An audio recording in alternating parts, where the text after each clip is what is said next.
Dungeon Damsels! Yay! We're gonna do a one-shot, and we're pulling this from a book that I recommend called The Quest of Doom by Necromancer Games. I'm pulling from the Darkening of Namjan Forest. Ma'am jam, thank you ma'am. Get on the floor and slam. Sorry. You want a jam? You can't talk slam jam to me. No, you can't. Anyway. Everybody get up. Oh. Alright. Make sure you don't hurt nobody. Get wild, there's a random back here. One girl dancing on camera, no one can see this, right? Nobody can see us. So this is our kind of Thanksgiving special. There's a harvest festival, and that's about it. But here are our players. We got Michael. Whoa. Plays Ellie. We have Christian, who plays Keyanthi. I do.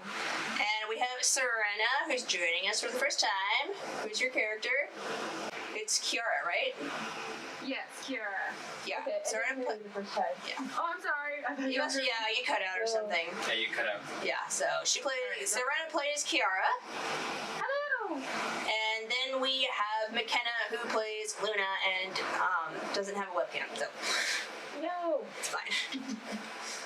Alright, let's start out with some lovely music by Scott Buckley.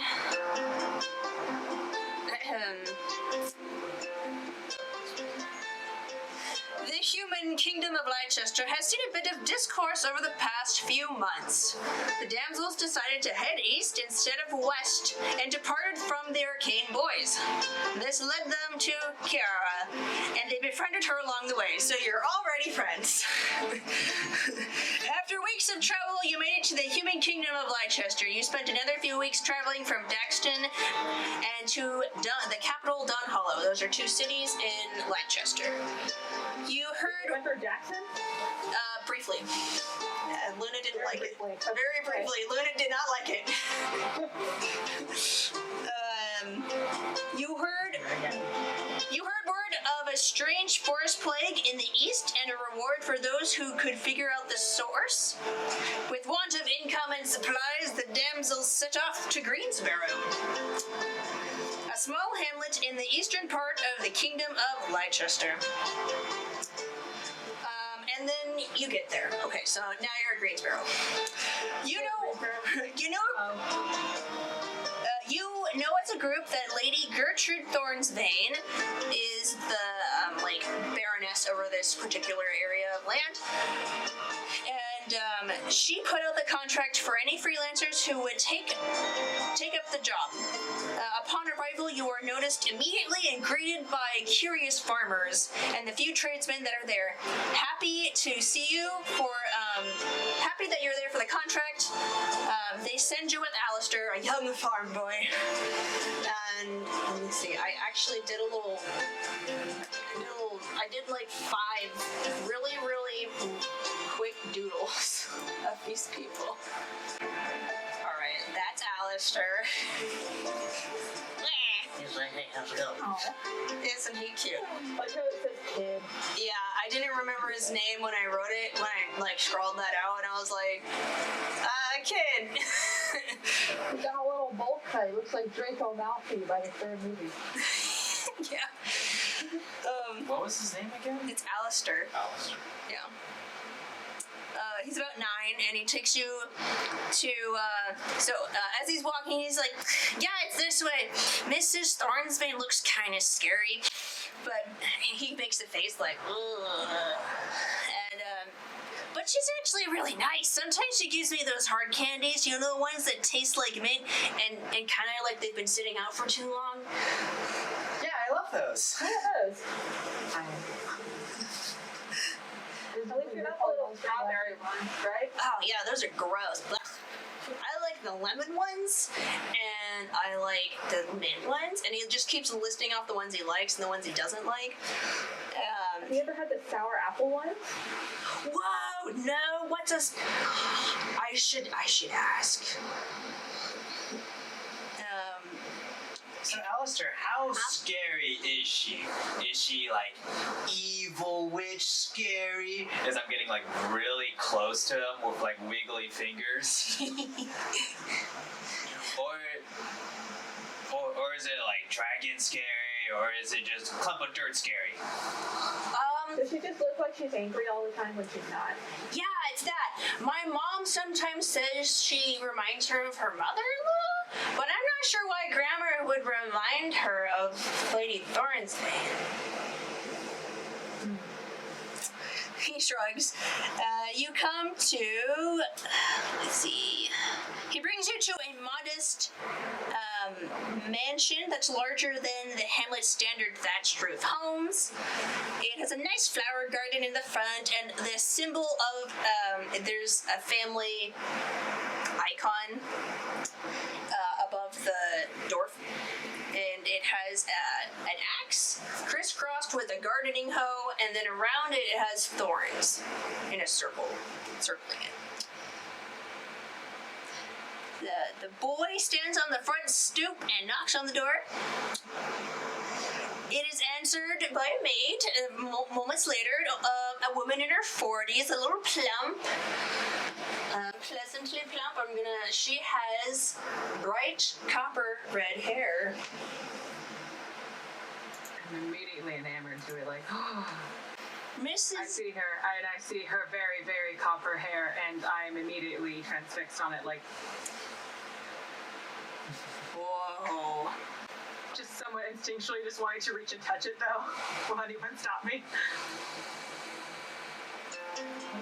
I guess not. Luna might kind of like reach out and grab your wrist gently. Put it down, like, Out of curiosity, Sophie, are these humans at all confused that there's a group of elves? And Not particularly. and like as soon as Luna like puts down what was your character's name? It was Ciara. Kiara. Ciara. Yeah. Kiara. Okay, got it. Spelled with a C. It's Irish. As soon as Luna puts her hand down, I come up behind and I put her hand up with my staff. Yes, you do see it. Yeah, I know what you're talking about. Yeah, so Touch it. Oh, just so the listeners, given the go ahead. just so the listeners know, we have an Eladrin Elf, which is Ellie, who is played by Michael. She is green. Oh, should we like describe our characters? Yeah, just do a really brief, like, physical description of the characters. Then, like, Yeah. So Ellie is a rather spry young Eladrin elf. She has very much kind of like pale green skin and green hair. And if you look closely, it actually has a leafy texture to it. And she has flowers in her hair, which are not flowers that are actually woven in, they're actually flowers that are growing out of her hair. And pretty much everything that she wears is green. She's wearing a nice, like, green dress. You look down at her feet, she's not wearing shoes. Got a pair of socks now. Got a pair of socks. Cow armor. Short, and really young. Okay. Keyanthi, describe yourself. Yes, so Keyanthi is 5'8", I think. Yeah. So, I mean, I don't know. I forget how think tall that- everyone else is. Like, Yeah, she's like 5'8" or 5'7". Oh yeah, I'm like 4'11". I'm very short. I'm very young. Okay. Teeny tiny, you like it. Yes, so Keyanthi is like 5'7". She's 5'7". She's got like really bright gold hair. It's curly and tied up in like a half bun with a lot of it like Wavy. trailing down behind her neck. Her eyes are this weird mix of like red and purple, kind of like some. They really stand out for sure. And she's dressed in red monk robes. There's like some sort of like monastery symbol of like a sun on her outfit as well. And she has these white gloves that she keeps very clean at all times. And she's kind of picking at them right now. She's just kind of looking around, trying to figure out the whole vibe. Okay. Let's go with Ciara. Describe Ciara to us, Serena. Ciara is an elf. She is 5'9", and she's broad to the beam, kind of in a way that, like, muscular. She is a purplish gray tone. Her skin is a purplish gray tone. She's a drow. Her hair is white, and it comes from high braid all the way down to about her hip. She has gold eyes, and she tends to like to dress herself in blues. So her armor and her armor and her effects are varying tones of blue. Aside from the gauntlets, that are just regular cloth, that are or leathers that are dark browns and blacks, and any stones she has on her armor that are woven in are like a bright orange color to help set that off. She likes the contrast of the two of them. She finds it nice. She does have these little trailing things on her armor that are like white cloth and stuff. I did send a picture to the drug, but she dresses much like how a knight would where she's from. Kind of from the, she's from, You're from Marinelle. Yeah, she's from underground. And, yes, that is that. Okay. For the most part, she just has this doe-eyed look whenever things are, like, brightly colored. So, of course, Ellie is Michael's character? Yep.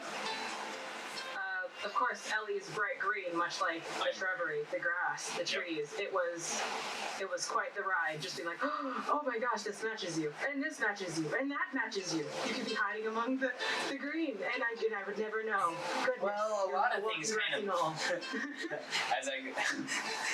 Just really quickly, because I don't know. I'll make this quick. I just want to act this out a little bit. Well, a lot of things kind of match me as I take like a neckerchief that's like not green. I tie it around my neck, and it instantly turns green on me. Should I take it off? No, she loves that. She's like, this is. And just looks at the feet. If you stand long enough in one spot, will it just turn green regardless of the color you're standing on? We must test this out. We must find a carpet. Just at some point, we'll want to take you and plop you down on a little throw rug. And like for weeks, you've been trying to find a carpet to test this out on, and you just haven't been able to find one. Little ADD side quest over Must find I mean, I don't know if that really works. I mean, usually a lot of stuff that I stand on turns brown, but that's because of the dirt on my feet. Okay, Luna, describe yourself. Okay, so Luna is 5'8", and she's half wood elf, as opposed to full elf, of you guys. And she grew up doing ballet, so she's kind of built as such and has like the upright posture sort of thing. She's got green eyes.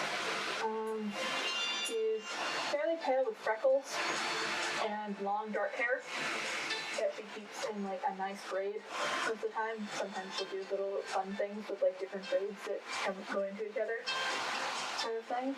And I'll stop there because I'm out of ideas. Okay. All right. So now that we have our group of elves and half-elf described, the townspeople were a little just to like rehash a little bit. The townspeople were kind of surprised to see a bunch of elves walking into like their little farming community. They were like, but they weren't mean about it. They were like, "Can we help you?" Because they have a half-elf, a green elf, a blue elf, a purple gray elf, and then an elf. So they're just like, I don't know what's happening. So like they just kind of really, can I help you? And she's like, oh, well, we're here for Lady Thorn's Veins. Thornberg. Thorn's Vein. Thorn's Veins contract. That's the right word. And they're like, oh, that's great. Yeah, perfect. We need help. And so now you're at Lady Thorn's Veins. You met Mrs. Norris at the door because she answered it. She's the maid with the copper hair, and then Ciara had like a little bit of an ADD moment where she wanted to touch her bright red hair. But we'll just say like Mrs. Norris was just so like surprised to see a group of like foreigners at her door, and she's like, can I help you? And Alistair says, oh yeah, we got a bunch of freeloaders for the freelancers for the contract for Lady Thorn's Vein. Oh, that's great. Oh, that's wonderful. Perfect. Go. And then she reaches to her pocket and like pulls out like some candies. Just here you go, Lester, for your trouble. And he's like, yeah. And he's like runs off with them. And then she ushers you inside. She's very late to see you. So, we've been waiting for such a long time. And then she comes and escorts you to a drawing room where you see Lady Thorn's Vein, and she's an older woman in her 50s, very regal. Her house is a thorny kind of vein.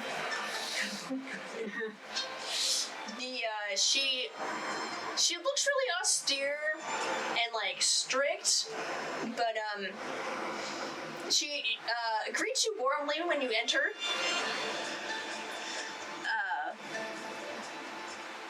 Mrs. Thorn's Vein, we have some freelancers to help out for the job you put out. Oh, lovely. Thank you, Mrs. Norris. Come, sit down. And she gestures for the group to sit down. I'm Mrs. Thorn's Vein. I understand that you're here for the contract that I put out. May I have your names? If we didn't sit down, anyway, Keyanthi stands up and she bows. Hello there. We're happy to be here. Thank you so much for allowing us to be your home. My name is Keyanthi the High of the. I forgot the name of my monastery. It's the Rising Dawn, right? Yeah. Okay. I'm really good at this. I'm It's from been a while. the Rising Dawn Monastery. She does a little Rising Dawn bow with her hands like this.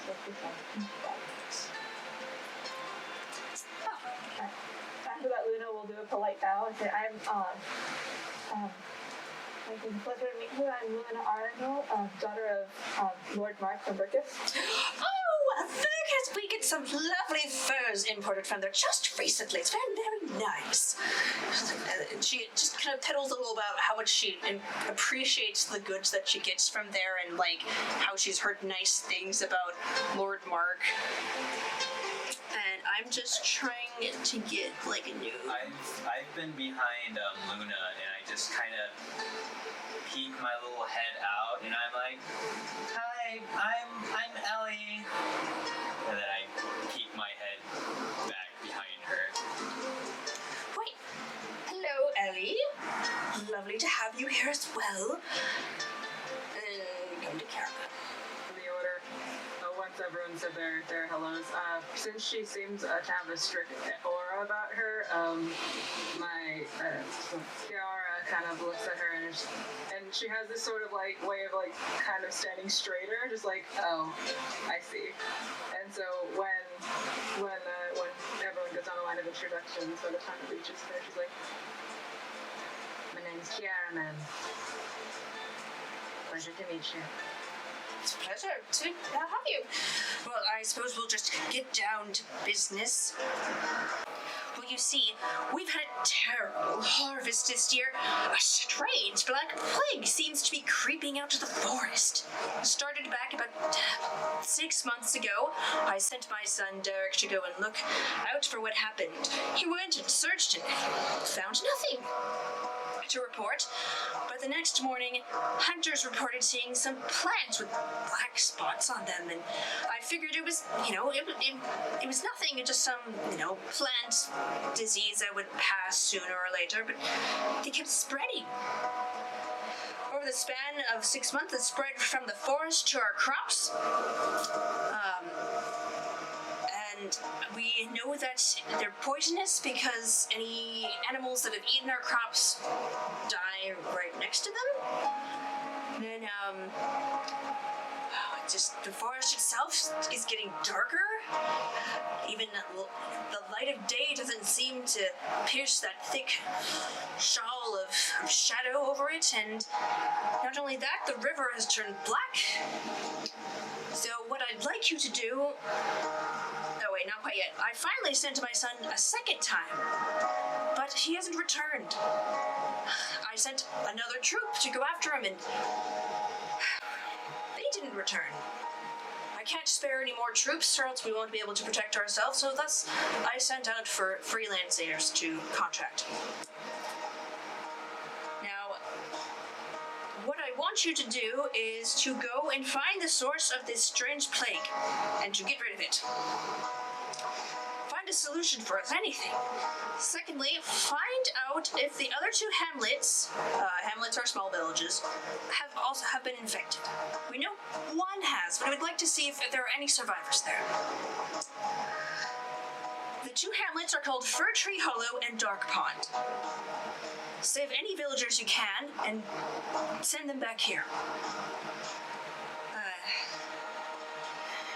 I'd especially appreciate it if you could find my son. And, try to finish up in about... Well, I know I'm asking for a lot, but 3 days, if you could. The Harvest Festival is coming, and it's very important to folk here. It means a lot. It really brings their spirits up, which is important for long winters here. So, I suggest you start with Katie. She is from Dark Pond and is the only survivor that we know of so far. And that's, she finishes talking. How far away is Dark Pond from here? Well, if you follow you have to follow the horse trail up to the northwest, and just stick to the road. You'll enter into the forest, follow along the side of the river, and then you'll come to Dark Pond. Probably about half a day. But Fir Tree Hollow is much deeper in the woods. You'll have to, from Dark Pond, it's directly due west. So are people disappearing in the woods? Is that... Yes. I sent my son and some troops, and they haven't returned to the woods. And Katie came from Dark Pond, shaken like a leaf. Poor thing. She came about last night, actually. And from what we gathered from her, that there was some sort of an attack, and I don't know the details exactly. Will we be able to talk to her? Yes, she's over at the inn. I have a name. Yes, Lady Luck Inn. She's over there last I heard. Can you say it one more time? You cut out. Lady Luck Inn. It's the only inn in town. So, the harder it is. And let me taste. Alright. So you guys say your goodbyes and then go to back to the center of town, and you spy here's a little scene that as you're walking through town, you see a woman with curly brown hair sweeping. There's sort of like this tiny stage in the center of town, and you can gather it's for like maybe small gatherings to people like play music or do like announcements on it.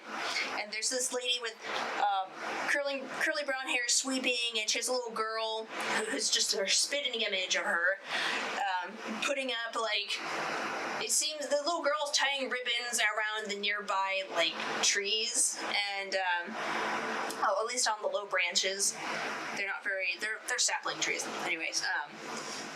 And then this pot-bellied guy kind of stumbles by and scratches his balding head, and he says, "Julia, why are you sweeping when you know there's no harvest with this plague?" Takes a swig from, one of those classic booze bottles with like 3 X's on it.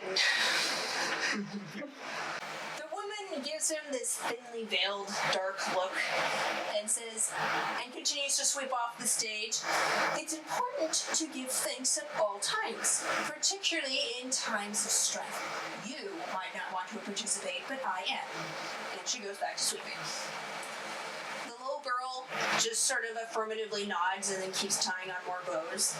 And the pot-bellied guy just kind of shrugs and is like, "All right, whatever," and then he just kind of stumbles off to a shack that you assume is probably his house, and then just sits in front of a chair that's in front of his shack.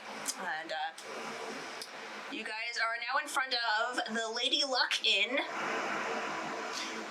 Do you guys enter the inn? Does it look busy? Nope. It's a fairly small place. If you've ever done Skyrim, it's like Hearthswagen or Rorikstead. It's like one of those like really tiny places.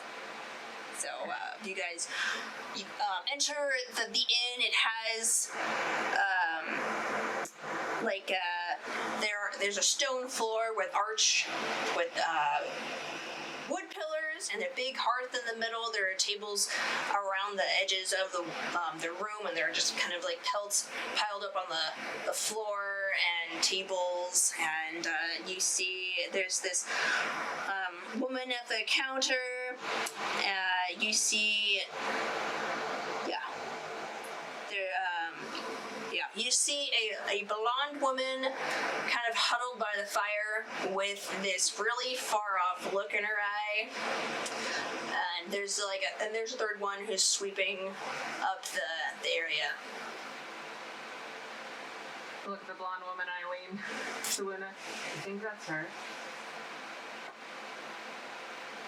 I think so. Like Luna would want to be the one who approaches.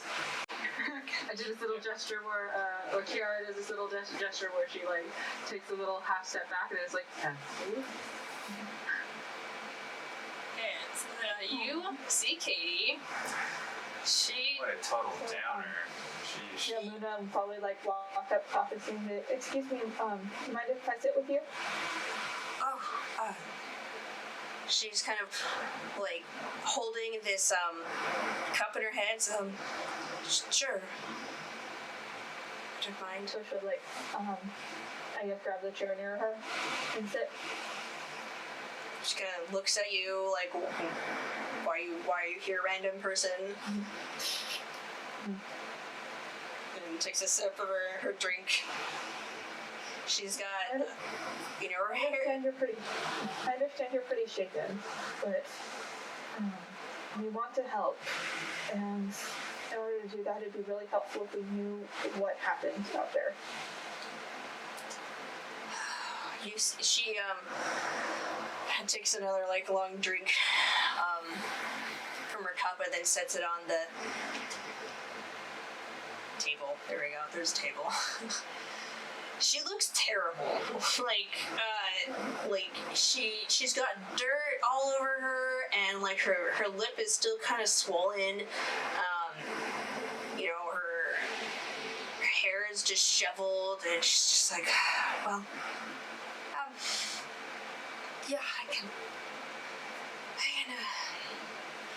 It just happened really fast. Can't hear you. Cut out. Just move a little closer to me. It happened just really fast. It was just a normal day.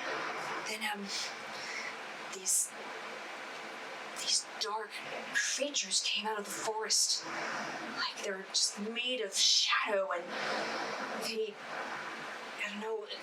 some of the villagers were overcome by these creatures. Their skin turned gray, and then they just started going crazy, like started beating beating each other up and breaking things, and I grabbed my daughter, Jill, and then ran, and my husband went barking mad, and he almost killed me, and I had to run into the forest, and then we ran into wolves, and I had to lead them off, and I lost my little girl in the forest, and I made it back here. There's a lot that happened. Is there anything particular? What does your daughter look like? Awful, I'm so sorry that happened. She's about 7. No, 10. She's actually 10, sorry. She's about 10. I mean, she's also, she's got short blonde hair and was wearing, I think she was wearing her blue frock last I saw her. Let me see,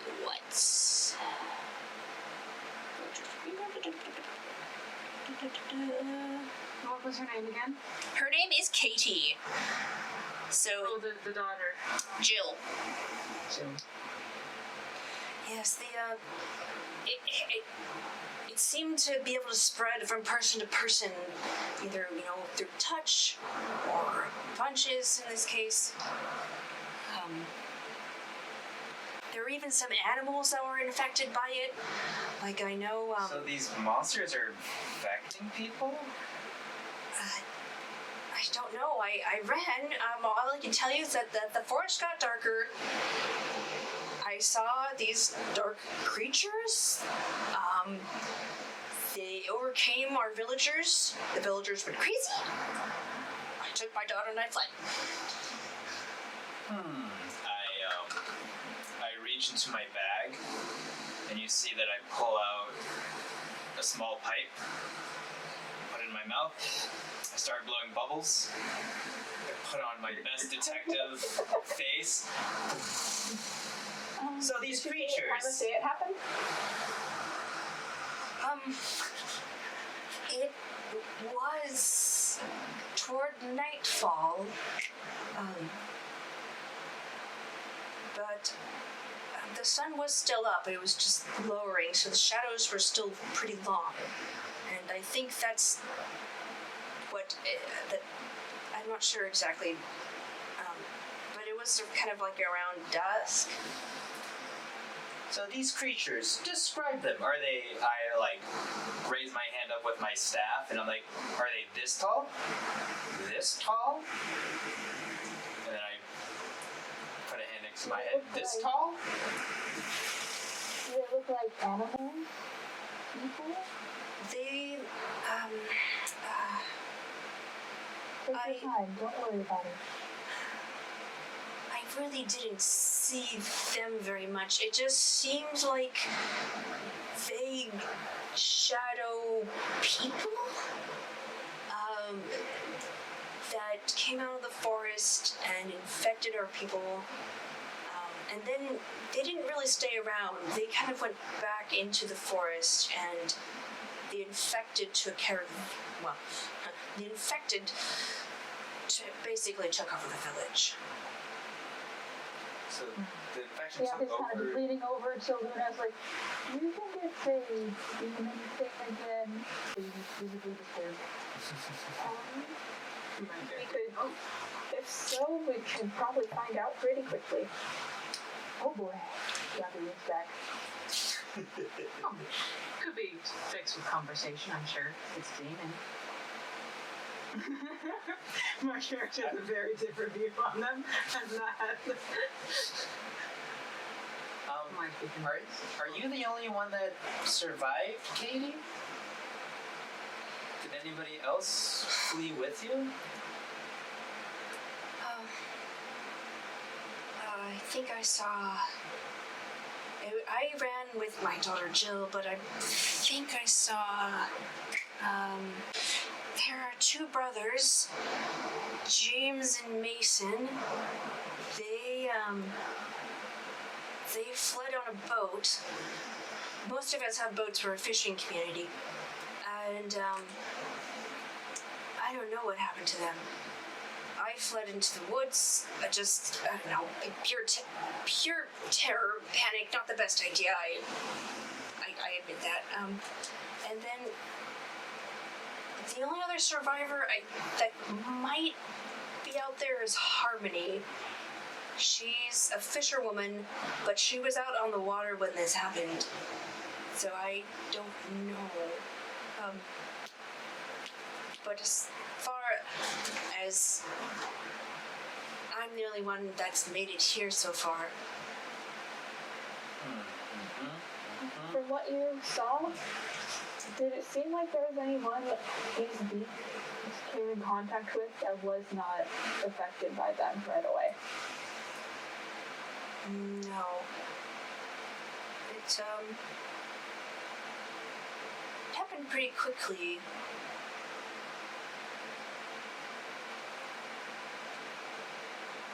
Did you hear that?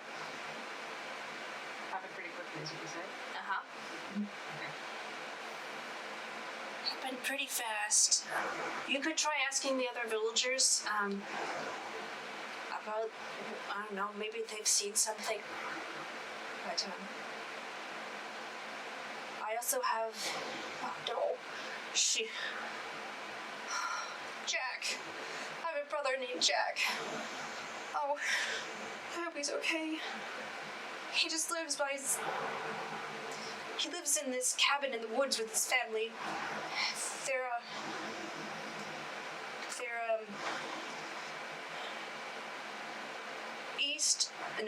They're west of here. So if you go on along the road from Dark Pond and then take the road west to Fir Tree Hollow, keep an eye out for a cabin. That's my brother Jack. Oh. We'll keep an eye out. Sorry. Sorry, I don't have any more information. I don't think. You've been a great help. Thank you for your help. Yes. Please. I just want my family back. Alright. Thank you, that will be all. As you see that Ellie has taken a twig off of her staff and has been writing on grape leaves that she's been druid crafting and just being a detective that she thinks she is.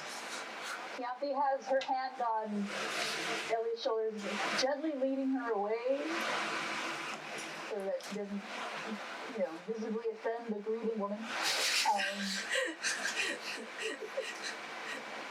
We'll do everything we can to look for your family. Please just stay here and rest. Thank you. Hi, this is Tiffany, your DM. Thank you for watching Dungeon Damsels. This is not the end of the session, so please stay tuned for the next part. We update on Tuesdays and Saturdays at 5 p.m. Pacific Standard Time. If you're interested in supporting us more, please push the subscribe button, like, or comment. We also have a Patreon, wink wink nudge nudge, and our show is in podcast form. You can find us on Apple Podcast, Google Podcast, Podbean, Spotify, and plenty of other podcast platforms. Thanks, we hope to hear from you soon.